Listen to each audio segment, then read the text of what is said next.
I want you to turn to Luke chapter 4. லூக்கா எழுதின சுவிசேஷம் 4ஆம் அதிகாரத்தை நீங்க திருப்பிக் கொள்ளும் போது there is an amazing prophecy ஆண்டவராய் இயேசு கிறிஸ்து நிறைவேற்றுகிறதை நாம் இந்த இடத்துல பார்க்கலாம். Amen. So it's very important. நீங்க கேட்கலாம், நான் எவ்வளவு முறை நீங்க படிச்சிருக்கலாம், பட் ஒரு காரியத்தை நீங்க தெரிந்து கொள்ளணும். எதுக்கு நான் எம்பசைசிங்னா, நீங்க வேதத்துல படிக்கிற கர்த்தருடைய வேதத்தை பைபிளை நீங்க படிக்கும் போது ஒவ்வொரு நாளும் படிப்பீங்க. நிறைய பேர் என்ன பண்றீங்க, படிக்கிறீங்க. So I thank God for your continuous study of the word of God. So அதே இந்த வேதத்தை படிக்கும் போது இதெல்லாம் இந்த புதிய ஏற்பாடுல நாம் இந்த வார்த்தைகளை படிக்கும் போது இதெல்லாம் நமக்கு உற்சாகத்தை கொடுக்கணும், விசுவாசத்தை தட்டி விடணும், நம்பிக்கை கொடுக்கணும். சோ நமக்கு இன்னொரு என்ன, நிச்சயமா எனக்கு ஆண்டவர் கொடுத்த வார்த்தைகள் நிறைவேறுங்கிற நம்பிக்கை நமக்குள்ள உருவாகணும். அதுதான் இந்த இடத்துல பாக்குறோம். லூக்கா எழுதின சுவிசேஷம் 4ஆம் அதிகாரம் 18ஆம் வசனத்துல பார்க்கும்போது அங்க எழுதப்பட்டு இருக்கும், கர்த்தருடைய ஆவியானவர் என் மேல் இருக்கிறாரு. சோ இதே வார்த்தையை நீங்க ஏசாயா 61ஆம் அதிகாரத்துல நீங்க இதே வார்த்தையை படிக்கலாம். ஆமென், ஹல்லேலூயா. சோ அதேதான் அங்க தீர்க்க தரிசனமாய் அது இயேசு குறித்து உரைக்கப்பட்டது. என்னன்னா, இட் டாக்ஸ் அபவுட் ஜீசஸ். இது அநேகருக்கு தெரியாம பல நூற்றாண்டுகள், கிட்டத்தட்ட ஒரு 500 வருஷங்கள் கடந்து போன பிறகு இதை இயேசு ப்ரூவ் பண்றாரு. It is written about me, என்ன குறிச்சு தான் எழுதப்பட்டு இருக்கிறதுன்னு இங்க ப்ரூவ் பண்றாரு. கர்த்தருடைய ஆவியானவர் என் மேல் இருக்கிறாரு, தரித்திரருக்கு சுவிசேஷத்தை பிரசங்கிக்கும்படி என அபிஷேகம் பண்ணினார், இருதயம் நொறுங்குண்டவர்களை குணமாக்கவும், சிறைப்பட்டவர்கள் விடுதலையும், குருடருக்கு பார்வை பிரசித்தப்படுத்தவும், நொறுங்குண்டவர்களை விடுதலையாக்கவும், கர்த்தருடைய அனுகிரக வருஷத்தை பிரசித்தப்படுத்தவும் என்னை அனுப்பினார். Amen. The reason Jesus came into this world, இந்த உலகத்துல அவர் குழந்தையாக பிறந்தார், மரியாளுடைய கருவுல உருவாகி பிறந்தார். அதுக்கு பிறகு 30 வயதுல அவர் ஊழியத்துக்கு வருகிறாரு, ஞானஸ்தானம் பெறுகிறார். பிறகு ஆவியானவருடைய அபிஷேகத்தை பெற்று அவர் 40 நாட்கள் வனாந்திரத்துல இருக்கிறாரு. பிசாசினால் சோதிக்கப்பட்டு வெற்றியோடு அந்த பிசாசுடைய சோதனை எல்லாம் ஜெயித்து அவர் வெளியே வருகிறார். கலிலேயாவுக்கு வரும்போது ஆவியானுடைய வல்லமையோட வருவார். அப்போ நேரா தேவாலயத்துக்குள்ள போவார். அங்க அவருக்கு ஒரு சுரலு கொடுப்பாங்க, பழைய ஏற்பாடு தீர்க்க தரிசன ஆகமத்தை கொடுப்பாங்க. அதை அவர் வாங்கி இந்த பகுதியை வாசிப்பார். அங்க என்ன சொல்லணும்னா, அதுக்கு மேல இருக்கிற வசனம் சொல்லும், ஏசாயா தீர்க்கதரிசியின் புஸ்தகம் அவருடைய கரத்தில் அவரிடத்தில் கொடுக்கப்பட்டது. அவர் அந்த புஸ்தகத்தை ஓபன் பண்ணி இந்த வார்த்தைகளை தன்னை குறித்து எழுதியிருக்கிறதை அவர் படிக்கிறத நம்ம இந்த இடத்துல பார்க்கலாம். அப்போ இயேசு எதுக்கு வந்தாரு, நீங்க ஒரு தெளிவு நமக்கு கொடுக்கிறது. எதுக்கு? இருதயம் நொறுங்குண்டவர்களுக்கு காயம் கட்டுதலையும், இருதயம் நறுங்குண்டவர்களை குணமாக்கும், சிறைப்பட்டவர்களுக்கு விடுதலையும், குருடருக்கு பார்வை பிரசித்தப்படுத்தவும், நொறுங்குண்டவர்களை விடுதலையாக்கவும், கர்த்தருடைய அனுகிரக வருஷத்தை பிரசித்தப்பட என அனுப்பினார். சோ தேவன் இயேசுவை he sent him with a big plan and purpose. Jesus ஏதோ பிறக்கணும்னு அவர் பிறக்கல. he came with the agenda of God. தேவனுடைய அஜெண்டாவோடு அவர் இந்த பூமிக்கு அவர் வந்தார்.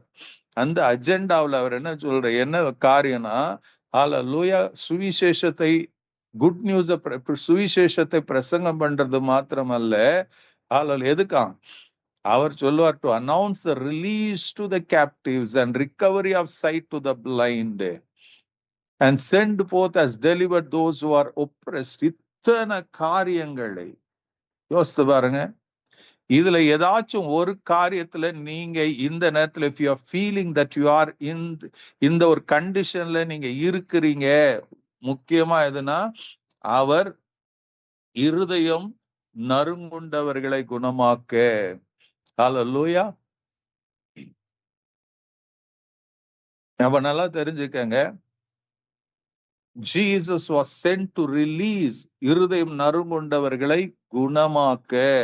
ரெண்டாவது குருடருக்கு பார்வையை பிரசங்கப்படுத்த. ஆமென். ஹல்லேலூயா. மூணாவது நொறுங்குண்டவர்களை விடுதலையாக்க. கர்த்தருடைய அனுகிரக வருஷத்தை இதுல எதுலயாச்சும்,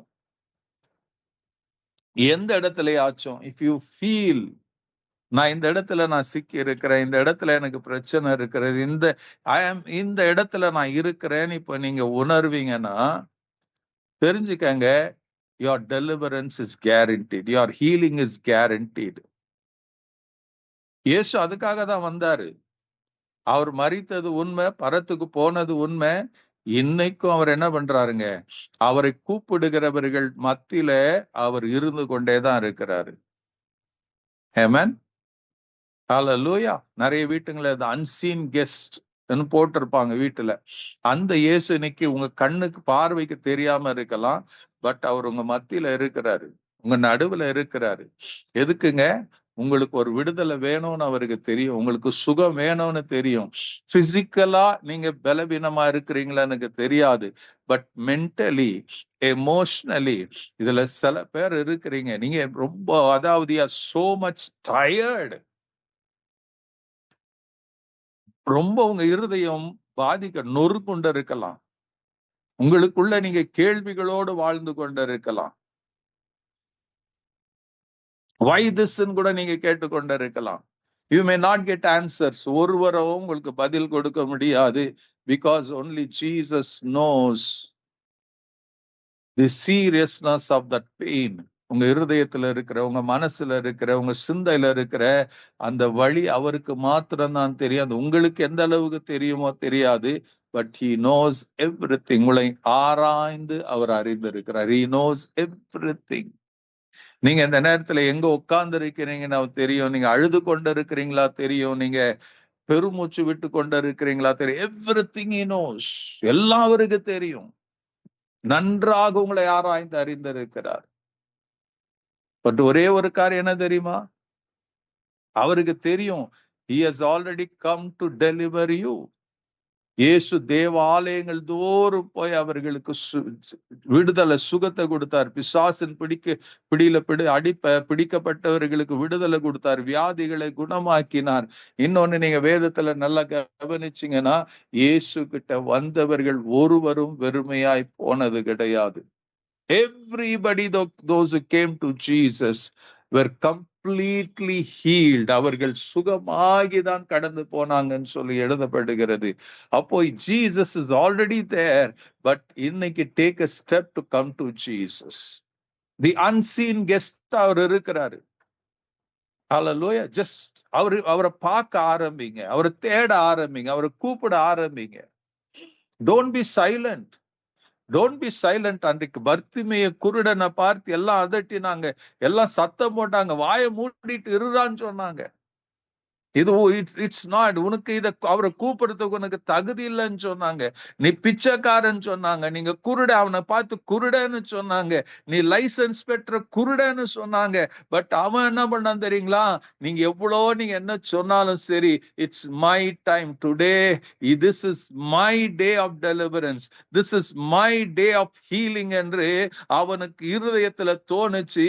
அதனால இன்னும் சத்தத்தை உயர்த்தி, தாவீதின் குமாரனே எனக்கு இறங்கும் என்று அவன் சத்தமிட்டு கூப்பிட ஆரம்பிச்சான். அன்னைக்கு அந்த நசரேனா இயேசு என்ன பண்றாருங்க, அவனுடைய சத்தத்தை கேட்டு நின்றார்னா, இன்னைக்கு அவர சத்தத்தை நிக்க மாட்டாரா? இயேசு தேவாலயத்துல இருக்கும்போது எங்க இருந்தாலும், யார் வீட்டுல இருந்தாலும், people brought sick அவர்கிட்ட வந்தாங்க. they came, அவர்கிட்ட விழுந்தாங்க, அவர்கிட்ட கேட்டாங்க, அவர்கிட்ட கெஞ்சினாங்க. they were all delivered. எல்லாருக்கும் சுகம் என்று பைபிள் சொல்லுது. everybody were he, everyone were he. அந்த இரவு நேரத்தை ஸ்பெஷலி நல்லா தெரிஞ்சுக்கங்க, God Jesus knows you well. உங்களுக்கு நல்லா தெரியும், அவருக்கு தெரியும் உங்களுக்கு ஹீலிங் வேணும் தெரியும், உங்களுக்கு ஒரு விடுதலை வேணும்னு தெரியும். உங்க just breathing, heavy breathe பண்ணுங்க, பெருமூச்சு இருக்கிறது. யாரும் பார்க்க கவனிக்க, just believe, trust me. உங்களுக்காக இருக்கிறார். ஒரே ஒரு காரியம் என்னன்னா, you have to take the first. அவர் வந்துட்டார், அவர் வந்த நோக்கமே அது. பட் நீங்க தான் அந்த முதல் படி எடுக்கணும். You have to call. நீங்க தான் கூடணும், நீங்க தான் அவர்கிட்ட விண்ணப்பிக்கணும். சிம்பிளா பெரிய டிராமாலாம் கிடையாது. Just simply call on Jesus. சொல்லுங்க உங்க பிரச்சனைய. ஒருத்தர் உங்களை பார்க்க மாட்டாங்க, ஒருத்தரை பார்க்கல. இப்போ it's between you and Jesus. உங்களுக்கு இயேசுவுக்கு நடுவுல இருக்கிற ஒரு காரியம். ஆமென், ஹalleluya. உங்களுக்கு நடுவு இயேசுவுக்கு நடுவுல இருக்கிற ஒரு காரியம். It's between you and Jesus.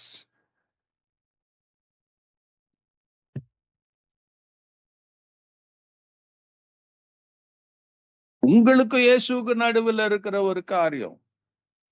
Why don't you just call upon the blessed name? ஏன் அவரை நீங்க கூப்பிடக்கூடாது? ஏன் நீங்க அவர்கிட்ட செபிக்க கூடாது? Why not you try tonight Jesus? யாருக்கு தெரியும்? I believe today this is the day that the Lord has made ன்னு சொல்லி சங்கீதம் 118 இருக்கும். அது உங்க நாளா, உங்க நேரமா அது இருக்கும் என்று நான் விசுவாசிக்கிறேன். கால், அவரை கூப்பிடுங்க. Get healed, get healed. May the Lord make you whole. உங்களை பூரணப்படுத்துவார், உங்களை சுகப்படுத்துவாராக, உங்க மனதுக்கு ஆறுதலை கொடுப்பாராக, உங்க கண்ணீரை துடைப்பாராக. May the blessed Lord do something in your life.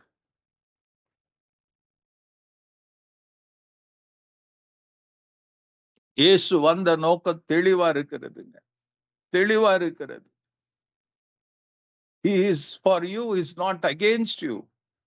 அவர் உங்க பட்சத்துல இருக்கிறார், உங்களுக்கு விரோதமா இல்லை. அவர் உங்களுக்காக தான் வந்தார், எனக்காக தான் வந்தார். அதை மறந்துடாதீங்க.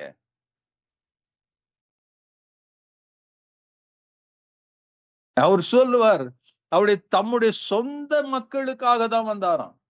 He came for his own. அப்போ உங்களுக்காக தான் வந்தார். அவரு உங்க கண்ணீரை துடைக்கத்தான் வந்தாரு. அவரை நம்புவீங்களா? அவரை விசுவாசிப்பீங்களா?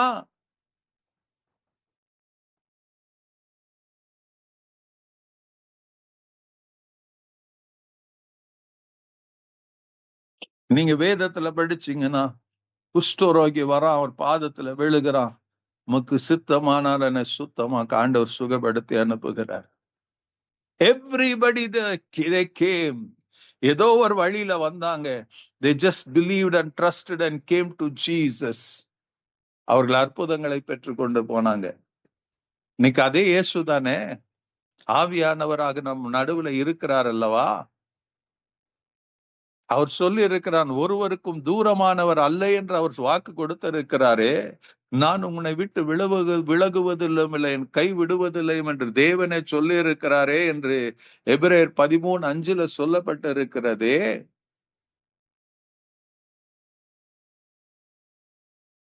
அவர் ஏசாயா 61 எழுதப்பட்டதே இயேசு நிறைவேற்றினார்னா, அவர் எதெல்லாம் வேதத்துல சொல்லி இருக்கிறார் அத்தனையும் நிறைவேற்றுவார்.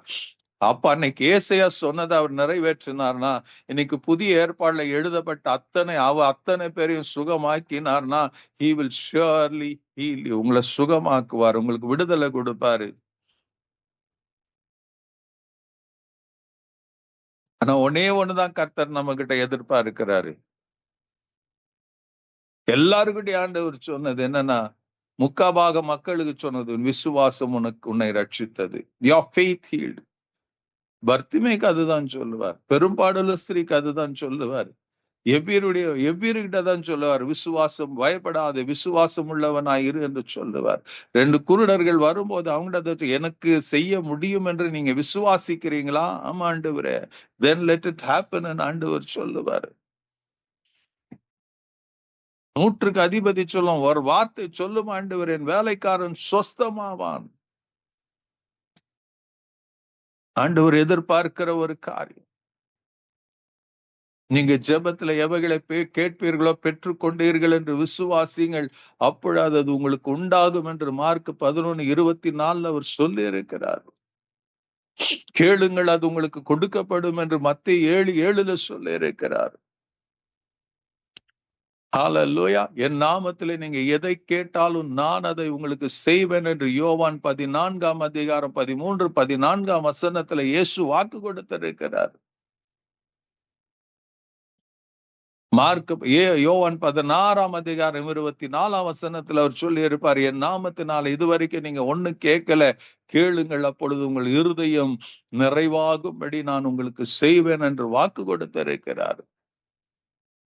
கேட்கிற எவனும் பெற்றுக்கொள்ளுவான் என்று மத்தேயு 7:8 ஆண்டவர் வாக்கு பண்ணி இருக்கிறார். இத்தனை வாக்கு தத்தங்கள் இருக்கிறது. ஏசாயா 61 இயேசு நிறைவேற்ற வந்தார்னா, அப்ப இத்தனை வாக்கு தத்தங்களை சொன்னனே, அதை இயேசு நிறைவேற்றாம போயிருவாரா? நிச்சயமா செய்வாரு. நிச்சயமா அற்புதத்தை செய்வார்.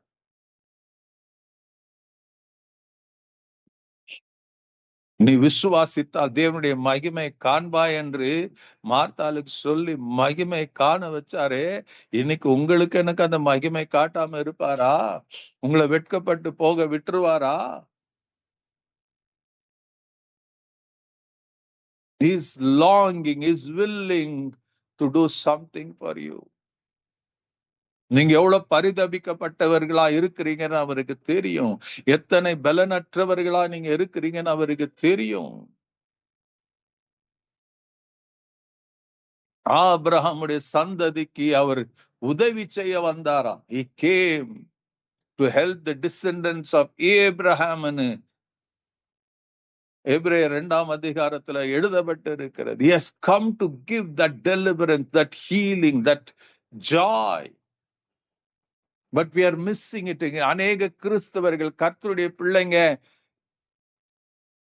அதெல்லாம் ஆண்டவர் கொடுத்த அந்த மகிமையான வாக்கு தத்தங்களையும் ஆசீர்வாதங்களையும் சுதந்திரித்துக் கொள்ள முடியாம we are blinded.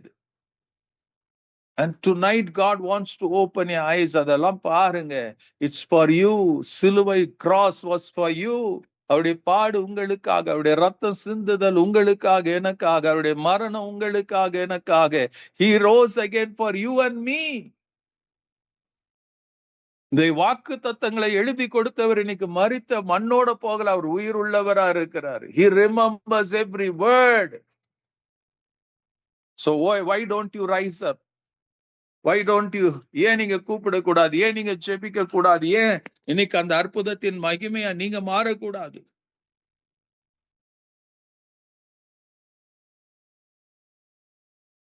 நம்பிக்கையோட ஜெபம் பண்ணுவோமா? Shall we pray to that Almighty? மரித்தோழ்ந்து எழுந்தவரிடத்துல நாம ஜெபிக்கலாமா? உயிர் உள்ளவரை பார்த்து நாம கேட்கலாமா?